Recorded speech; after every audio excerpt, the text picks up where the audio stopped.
नमस्कार, ज़ेहलचल news channel में आपका स्वागत है। रूस और यूक्रेन के बीच जारी युद्ध अब बेहद विनाशकारी मोड़ पर पहुंच गया है।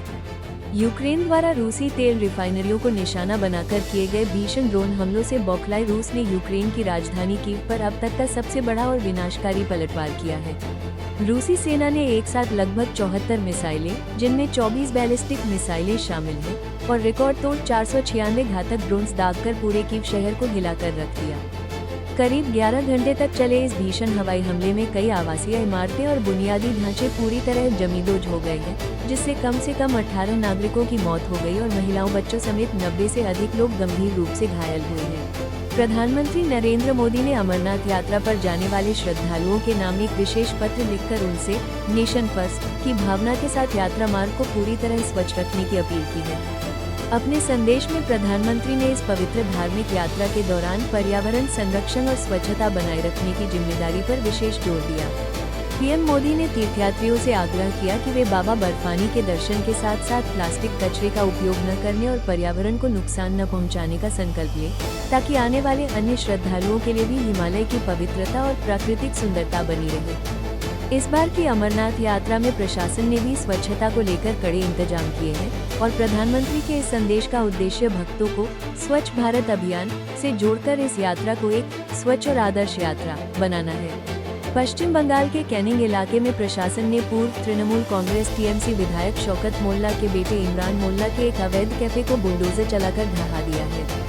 आरोप है कि यह कैफे मातला नदी पर उबली जमीन पर अवैध रूप से कब्जा करके और नियमों को ताक पर रखकर बनाया गया था। सब डिविजनल ऑफिसर द्वारा जारी नोटिस के बाद गुरुवार सुबह भारी पुलिस बल और केंद्रीय सुरक्षा बलों की मौजूदगी में इस कैफे को ध्वस्त करने की कार्रवाई शुरू की गई। दरअसल भांगड़ विस्फोट मामले में राष्ट्रीय जांच एजेंसी द्वारा पूर्व विधायक शौकत मोल्ला की गिरफ्तारी के बाद जब मामले की जांच आगे बढ़ी तो उनके बेटे के इस कैफे की जानकारी सामने आई थी। प्रशासन द्वारा दस्तावेजों की जांच करने पर पता चला कि यह कैफे राज्य सरकार के सिंचाई विभाग की जमीन पर बिना किसी वैध अनुमति के बनाया गया था, जिसके बाद इसे ढहाने का आदेश दिया गया।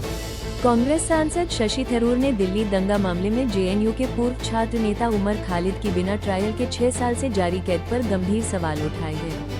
शशि थरूर ने उमर खालिद के एक हालिया इंटरव्यू को साझा करते हुए सोशल मीडिया पर लिखा कि उन्हें इतने लंबे समय तक बिना ट्रायल के जेल में रखना न्याय का उपहास, ट्रैवेस्टी ऑफ जस्टिस और हमारे लोकतंत्र पर एक धब्बा है। उन्होंने कहा कि अगर उमर खालिद ने वास्तव में आतंकवाद को बढ़ावा दिया है तो सरकार को अदालत में इसे साबित करना चाहिए और उन्हें एक निष्पक्ष मुकदमे, फेयर ट्रायल का बुनियादी अधिकार मिलना चाहिए। गौरतलब है कि उमर खालिद को सितंबर 2020 में उत्तर पूर्वी दिल्ली में हुए दंगों की साजिश रचने के आरोप में कड़े गैर कानूनी गतिविधियां रोकथाम अधिनियम के तहत गिरफ्तार किया गया था और वे तब से बिना ट्रायल के तिहाड़ जेल में बंद हैं। भारतीय मौसम विज्ञान विभाग ने मुंबई और उसके 3 पड़ोसी जिलों ठाणे, पालघर और रायगढ़ के लिए भारी से बहुत भारी बारिश की चेतावनी जारी करते हुए ऑरेंज अलर्ट जारी किया है। दक्षिण पश्चिम मानसून के सक्रिय होने के कारण इन क्षेत्रों में तेज हवाओं के साथ मूसलाधार बारिश होने की संभावना है, जिससे निचले इलाकों में जलभराव और यातायात प्रभावित हो सकता है। मौसम विभाग ने तटीय इलाकों के निवासियों और मछुआरों को समुद्र में न जाने की सलाह दी है।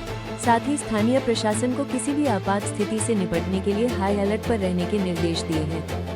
मुंबई में मानसून की इस भारी आमद के मद्देनजर नागरिकों से भी आवश्यक सावधानी बरतने और बेवजह यात्राओं से बचने की अपील की गई है। पूरी खबर पढ़ें ज़ेहलचल पर लाइक, शेयर और फॉलो करें। जय हिंद।